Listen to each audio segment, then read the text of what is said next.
Well, the controversy in the APC senatorial primary in Akwa Ibom State has brought to the fore the conflict between political parties and INEC in the nomination process of candidates for elections. Well, let's bring in lawyers Imoh, Akpan and Inibehe Effiong for more on this. Thank you both gentlemen for joining us. This seems to be a case that just refuses to go away.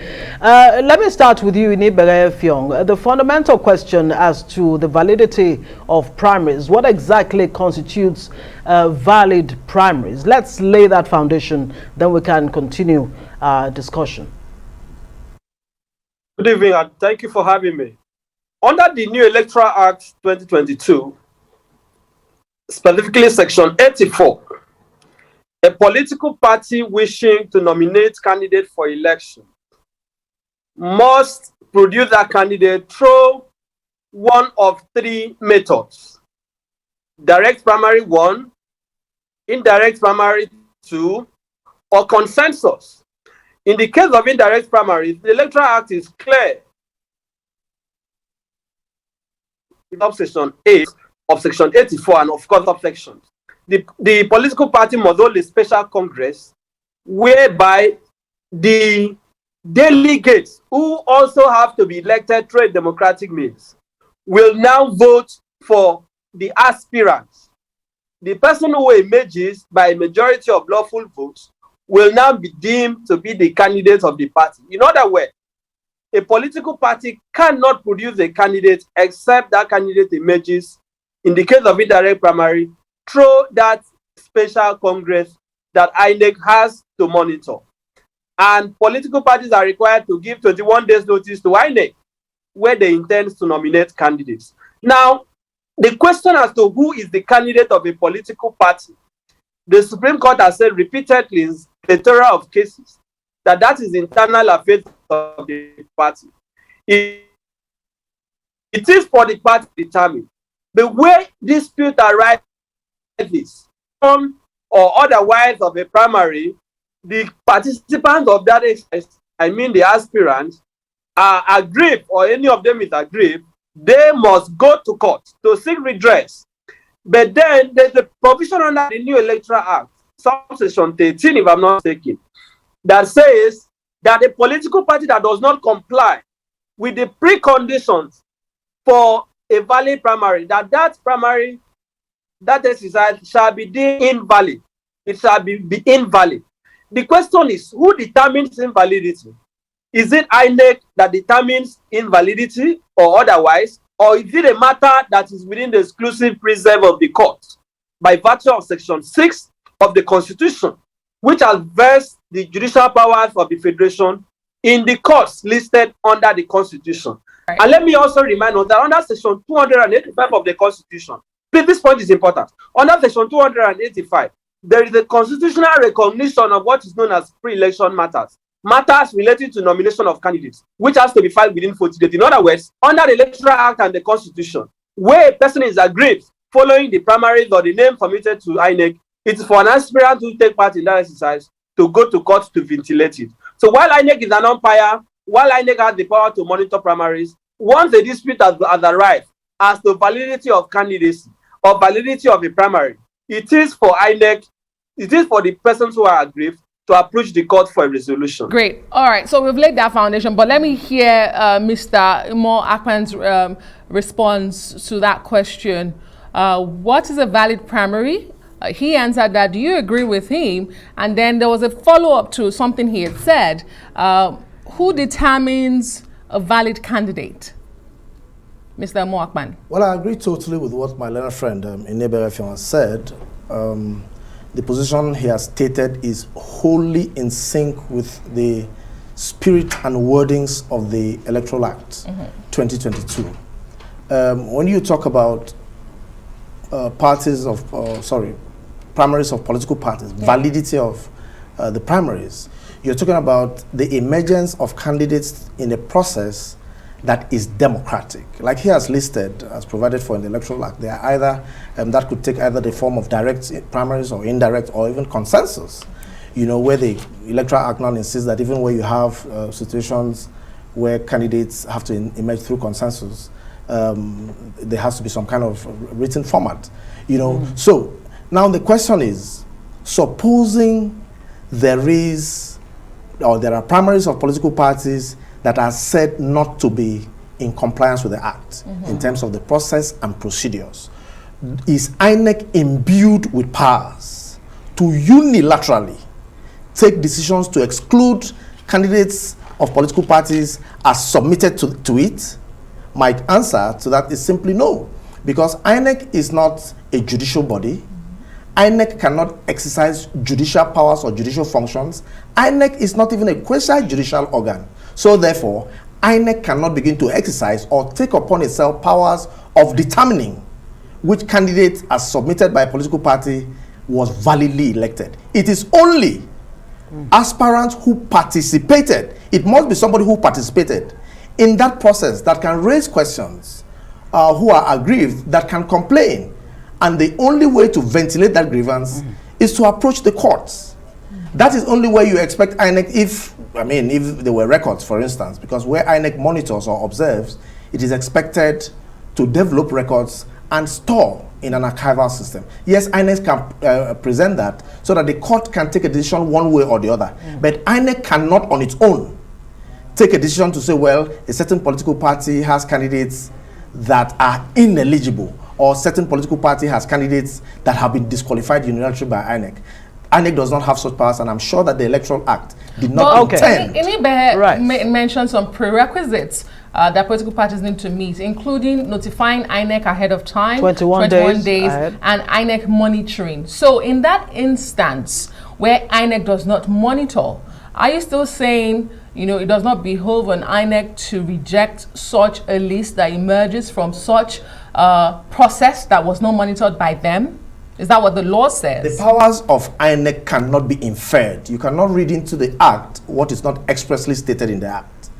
Now, Section 82, subsection 1 makes it clear that every political party must notify INEC of its intention to conduct primaries. 21 days notice. That is clear. There's no dispute about that. Section 84, subsection 1 also says that INEC has a duty to monitor primaries. Now, Section 84, subsection 1 does not give a corresponding duty on political parties to ensure and make sure that INEC monitors the primaries of parties. In other words, supposing INEC becomes recalcitrant, permit my use of the word, supposing INEC decides not to monitor the primaries of political parties, is a validly conducted primary of a political party invalidated simply because INEC refused to monitor? And my answer is a capital no. You have instances where INEC has decided to go and monitor elections or primaries of political parties at locations that are unknown to the political parties. Of course, we know that the organizing of primaries of political parties are 100% exclusively the preserve of those political parties. INEC does not have those powers to organize primaries for political parties. That power cannot be inferred, neither can it be imputed. Right, let me bring in Inibehe Effiong. You just heard what Imoh said. Is INEC really interfering in the affairs of political parties, you know, bearing in mind all of the goings on? And let's look at this Electoral Act 82 subsection 1 and 84 subsection 1 that Imoh referred to. What exactly is your understanding of it? Is it that these sections are vague and not clear enough? Are they ambiguous? Why do we have this confusion? Well, we must be careful. There has to be a balancing act. I agree to some extent with the submission of my learned friend, but then I must also speak to the issues. In Akwa Ibom, the reason why we are having this conversation today is because of impunity that is essentially precipitated by the person of Senator Akpan. That is the truth of the matter. How do you have somebody who contested for the presidential ticket of the APC, bought forms, bought a form of 100 million, was screened, was cleared, even came out to the debunk when it was reported that he was taking part in senatorial primary that he had withdrawn. He said that was false. And then there was a certain senatorial primary exercise, which APC claimed, oh, they had counsel, they had a rerun. But there was an exercise where a certain BIJ code don't retire, they made. And that emergence was communicated to INEC. So you don't expect INEC to ignore the correspondence that they received upon the conclusion of that exercise. And then subsequently, right, INEC monitored that primary. That is what I'm saying. Subsequently, Akwa now, having withdrawn in the presidential primary, said, I am now the candidate of the APC. When did the primary that you claimed you emerged from take place? Who supervised the primary? The notice of that primary, when was it given to INEC? How about the primary that DIJ Udom emerged from? Was the APC aware? Did APC take part in that primary? So this is the problem. The problem is impunity. And that impunity, as I said, is because of the factionalization. I may come in. The argument is that it is the political party that is in a position, empowered as a matter of fact, to submit a list to INEC as to who the candidate is for their party. That is correct, to the extent that what is submitted is in compliance with the law. Where I disagree with Mike Guinea is that the way he has projected himself in this dispute, it has gone beyond the purview of an unbiased umpire. And I said that without prejudice. I see him as someone who has history in activism, right? But there's a perception in Akwa Ibom that Mike Guinea is sympathetic to the government in power. I don't know whether that is true or not. But that perception is fear. That perception is given life to when you have the resident electoral commissioner of INEC in a state going on national television, granting interviews, calling press conferences to speak to matters that are clearly partisan, matters that are being litigated. That does not give him out as somebody who is neutral, as somebody who has no stake or interest in the matter. But I must also warn that in Zamfara State, the APC claimed to have had a primary. They claimed to have had a candidate. And INEC said no. What happened at the end of the day? The Supreme Court affirmed that the APC had a date in that election. So it is possible that at the end of the day, Mike Guinea's position may be that he has gone to the point of attempting to exercise judicial powers. I am not too comfortable with that. So we must look at it from both ends. Okay, look at even the so-called, gubernatorial primary that they claim to have had. When did it take place? Okay. That is the question. All right. You're not comfortable with it. It's generating a lot of controversies. And it's not just Zamfara. We've seen this in Rivers State before as well, or with the APC. But let me come to you, Imoh, and ask you that question. Is it possible for an individual to take part in a presidential primary and also emerge as a candidate in a senatorial primary? And if that's possible, where do the political parties get the power to do that? And, on the flip side, if an individual did not take part in a primary, should he then emerge as a candidate? And it's not just in Akwa Ibom we're seeing this. We've seen this in Bauchi. We've seen it in Yobe as well. It is very possible, but in responding to that, I would make reference to the answer given by my learned colleague. First of all, and this is actually where the problem in Akwa Ibom State APC arises, arises from the fact that there is a total misconception, there is a total misunderstanding, there is a total misrepresentation of the facts as touching on the Akwa Ibom Northwest Senatorial District primaries.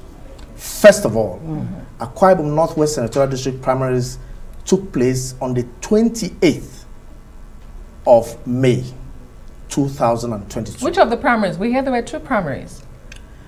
And DIJ Udom was not an aspirant at that primaries.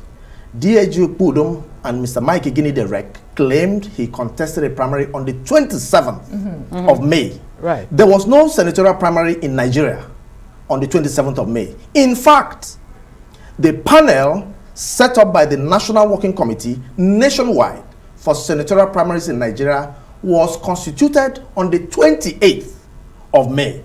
So there was no primary on the 27th of May for senatorial candidates in Nigeria. Right. Now, there was senatorial primaries in Ikoyi Senatorial District, which is Akwa Ibom Northwest. Of course, Senator Akpabio was not an aspirant at that primary. Subsequently, owing to security concerns, there was a police report which invalidated that process. That was communicated to the party hierarchy. The party wrote to the Independent National Electoral Commission. Nobody transmitted the name of DIJ Udom to INEC. That name remains with Mr. Mike Guinea. Because if you had primaries on the 27th, the question would be, who organized the primaries. Definitely not the National Working Committee. So when exactly did the primary hold? The one where, Senator Godswill Akpabio emerged from? The primaries of the Senatorial district was held on the 28th of May. Owing to security concerns, that was nullified. And then a reconduct ordered for the 9th of June, which was the last day of holding of primaries nationwide. Was it monitored by INEC? It was monitored. In fact, all the primaries for Akwa Ibom State were monitored by mandatory 3-man panels sent from the national headquarters of INEC. The point is this. Each time the APC in Akwa Ibom State sends correspondences to Mike Igini, he receives the letters and refuses to acknowledge them. Those letters are also sent to INEC in Abuja, and we have received acknowledgements from them. In fact, in one occasion, we even had to send messages to Mr. Mike Igini by courier service. So the truth of the matter is, Senator Akpabio, yes, bought forms to contest elections as president, withdrew from the contest, but he had also been given form to go for Senate. So he was cleared by the party, which is constitutionally empowered to do so, and allowed to stand for the contest. The party also communicated that fact to INEC. And a report has been generated from that process. And that is why he is validly elected as far as the Electoral Act is concerned. Right. Mr. Mike Igini cannot hold a view that is different from that. Let me bring in Inibehe Effiong. That fundamental question, you did raise that point earlier as you were making your submission. The question is, who exactly determines a valid primary? Is it the party? Is it the court? Or is it the electoral umpire? And ideally, who really should determine who wins in an election?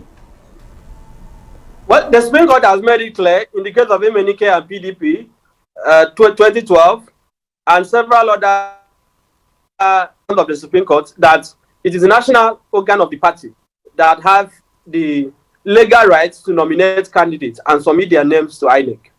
Now, in the case of Akwa Ibom that we are talking about, my concern is that the Akpabio and those who are holding brief for him should be honest about the facts. My learned friend has said that there was a primary that was conducted and a security report that led to the cancellation.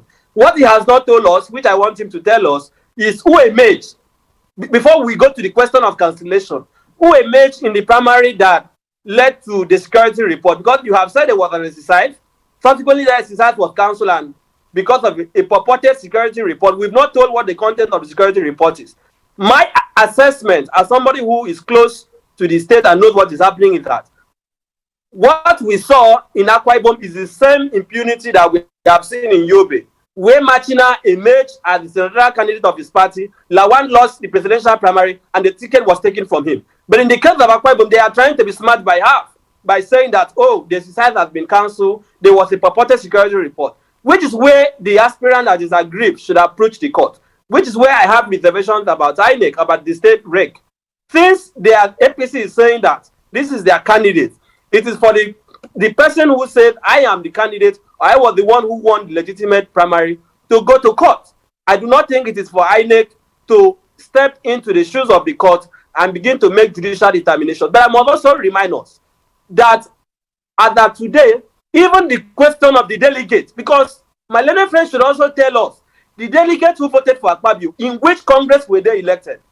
That question has to be answered. The only delegate election that I know in Akwa Ibom that was done, I do not think those delegates voted for Akpabio. You cannot say there was a primary that Akpabio elected, and you don't tell us that there was a Congress where delegates were voted, because it is delegates who elect the candidate. Yeah. So these delegates that purportedly voted for Akpabio, in which Congress were they elected? When was that Congress held? When was notice of that Congress given to INEC? So let's have him respond very quickly before we wrap up. I want to respond to those questions. First, who emerged in the cancelled primary, and the delegates, how did they emerge? Because there were two factions, and then a federal high court and an appeal court decision on the internal crisis with the APC in Akwa Ibom. Well, the person who emerged at the primaries of 28th of May is Right Honorable Obong Ekperikpo, a former two-time member of the House of Representatives. At the rescheduled or reconducted primaries of the 9th of June, he even stepped down from that contest and tendered physically his letter of withdrawal. Now, Mr. Stephen Tuegbo has been the chairman of the APC in Akwa Ibom State by virtue of the judgment of the court delivered on 17th of March. And from then on, he has carried out every other function as empowered to by the constitution of the party and by law. Now, all the congresses of the APC, in all the congresses, INEC has been notified. And all the venues for those congresses have also been communicated to INEC. For the ward congresses, congresses were held at all the ward centers. As at the time those congresses were held, the issue of factions in APC in Akwa Ibom State had been long put to rest. You know, so when I hear people talking about the factionalization of APC, that coinage, when you talk about factions, you talk about parallel organization, that coinage is the handiwork and bears the copyright and patent of Mr. Mike Igini. There is no faction in Akwa Ibom State APC. The court had put that to rest. And even the parties who had gone on appeal to challenge that judgment, both appeals were dismissed, long dismissed. But you see, Mr. Igini continues to insist that the chairman he fancies is the one the court had ousted, and continues to run around circles trying to offer legitimacy and validity for the illegality and illegitimate things Mr. Ikanem does. We'll have to leave it there. And that is the genesis of the conflict in Akwa Ibom State APC. So Mr. Igini cannot generate the list of aspirants or candidates who emerged at the primaries of the APC for Akwa Ibom State and for the party. Thank you so much. Inibehe Effiong, a lawyer, thank you for joining us. Imoh Akpan, also a legal practitioner. Thank you both gentlemen for joining us on News.